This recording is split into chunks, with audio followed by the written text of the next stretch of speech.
नमस्कार दोस्तों। ज्योतिष का सफर में नरेश गांधी का सादर प्रणाम। ये हमारा 136वां एपिसोड है जिसका नाम है पारिजात योग और दरिद्र योग। पारिजात एक वृक्ष का नाम है। जब देव और दानवों ने समुद्र मंथन किया था उस समय 14 रत्न निकले थे। उनमें से एक रत्न पारिजात का वृक्ष भी था जो इंद्रदेव ने अपने पास रखा था। और दरिद्र का मतलब हम सब जानते हैं। ये दोनों योग आय यानी लाभ स्थान से जुड़े हैं। इस स्थान से बड़े भाई और स्थावर जंगम प्रॉपर्टी के विषय में भी जाना जा सकता है। इस स्थान का कारक गुरु को माना गया है। ज्योतिष शास्त्र के मुताबिक इस स्थान में सारे ग्रह, चाहे शुभ हो या अशुभ ग्रह हो, सभी ग्रह शुभ फल ही देते हैं। इसलिए जातक को सारे मनचाहे लाभ मिल सकते हैं। शर्त इतनी है कि 11वें का मालिक केंद्र या त्रिकोण में उच्च का या स्वग्रही होना चाहिए। अगर 11वें का मालिक कमजोर, नीच का, अस्त का, शत्रु के स्थान में या 6 हाथ 12वें होगा तो जातक कितना भी परिश्रम कर ले कुछ नहीं होगा।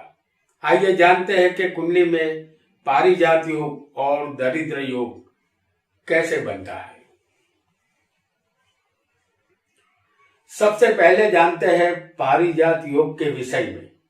इस कुंडली में कोई भी राशि हमने नहीं लिखी है, सिर्फ लग्न लिखा है। पारिजात योग तब बनता है जब 11वें स्थान में कोई भी शुभ ग्रह होना चाहिए और उसे एक शुभ ग्रह देखना चाहिए और 11वें का मालिक केंद्र में बलवान होना चाहिए तो बनता है पारिजात योग। यहां हम मेष लग्न की कुंडली आपको दिखा रहे हैं। तो इस कुंडली में यहां पर 11वें स्थान में जो राशि आएगी वो होगी कुंभ राशि।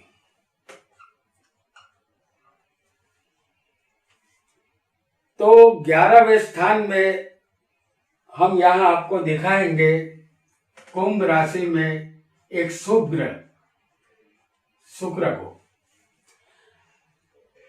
एक शुभ ग्रह उसे देखना भी चाहिए। तो गुरु को हम सिंह राशि में आपको दिखाएंगे जो 5वें बैठकर इस शुक्र को देख रहा है। अब 11वें का मालिक केंद्र में बलवान होना चाहिए। तो 11वें का मालिक कौन बना है? शनि। और यहां जो राशि आएगी वो होगी तुला।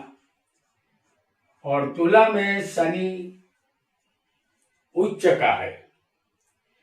ऐसा योग किसी की भी कुंडली में बनेगा तो उसे पारिजात योग कहते हैं।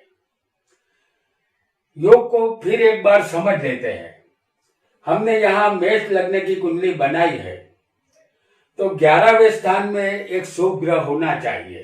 तो यहाँ शुक्र मौजूद है जो अपने मित्र के घर शनि में बैठा है, शनि की राशि में बैठा है और उसे एक शुभ ग्रह देखना चाहिए। तो गुरु 5वें बैठकर शुक्र को देख रहा है और वो भी अपने मित्र सूर्य के घर में है। और 11वें का मालिक केंद्र में बलवान होना चाहिए। तो 11वें का मालिक है शनि जो तुला में केंद्र में उच्च का बैठा है।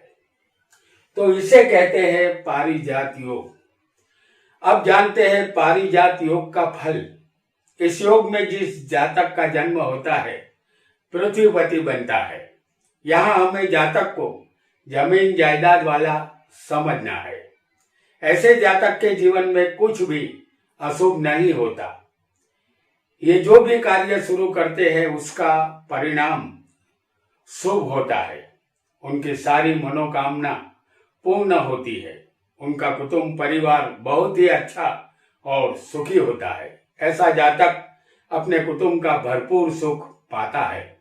ये जातक महादेव शंकर का परम भक्त होता है।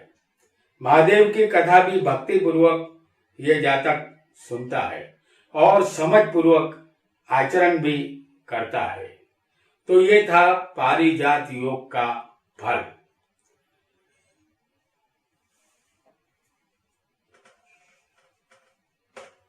अब जानेंगे दूसरा योग जिसे दरिद्र योग कहते हैं। तो ये योग के विषय में, ये योग भी 11वें स्थान से ही बनता है। 11वें स्थान में कोई भी एक पापी ग्रह होना चाहिए, उसे एक पापी ग्रह देखना चाहिए और 11वें का मालिक 6, 8, 12वें होना चाहिए, तब बनता है कुंडली में दरिद्र योग। हम यहाँ कन्या लग्न की एक कुंडली आपको यहाँ बनाकर दिखा रहे हैं। कुंडली में हमने 11वें स्थान में जो राशि आएगी वो होगी कर्क राशि। 11वें एक पाप ग्रह कर्क राशि में होना चाहिए, तो हम आपको दिखा रहे हैं मंगल को, जो इस राशि में नीच का बनता है।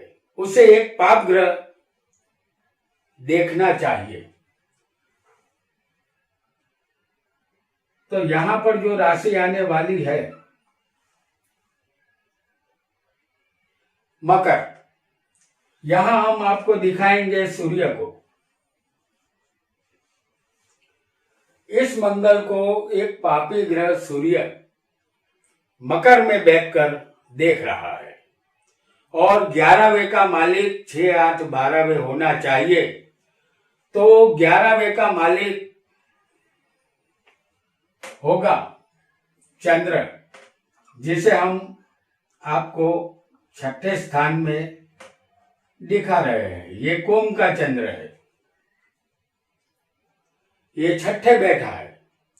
इसे कहते हैं दरिद्र योग। योग को फिर एक बार समझ लेते हैं। कन्या लग्न की ये कुंडली है। 11वें स्थान में एक पापी ग्रह बैठा है मंगल, जो नीच का है। कर्क राशि में मंगल नीच का बनता है। उसे सूर्य देख रहा है। एक पापी ग्रह उसे देखना भी चाहिए। तो सूर्य 5वें बैठकर अपनी 7वीं दृष्टि से मंगल को देख रहा है और ये सूर्य अपने शत्रु के घर में यानी कि शनि की राशि में बैठा है और 11वें का मालिक 6, 8, 12वें होना चाहिए। तो 11वें का मालिक बनता है चंद्र, जो अपने शत्रु के घर में 6ठे स्थान में बैठा है। इसे कहते हैं दरिद्र योग। अब जानते हैं दरिद्र योग का फल। इस योग में जिस जातक का जन्म होता है वह अत्यंत गरीब होता है, स्वभाव बहुत ही उग्र होता है, उसके भाई भी अच्छे नहीं होते। इस जातक को कान की बीमारी होती है, उसकी पीड़ा उसे भोगनी पड़ती है। वह असभ्य वाणी का प्रयोग करता है। जातक गलत कार्य करने में मसरूफ रहता है। उसके माथे पर हमेशा कर्ज का बोझ रहता है। वह दूसरे के छोटे बड़े काम के लिए धक्का फेरा करके अपना जीवन बसर करता है। तो दोस्तों, आज हमने पारिजात योग और दरिद्र योग के विषय में जाना, जो 11वें स्थान में बनते हैं। आज के लिए इतना ही। आपका बहुत बहुत धन्यवाद।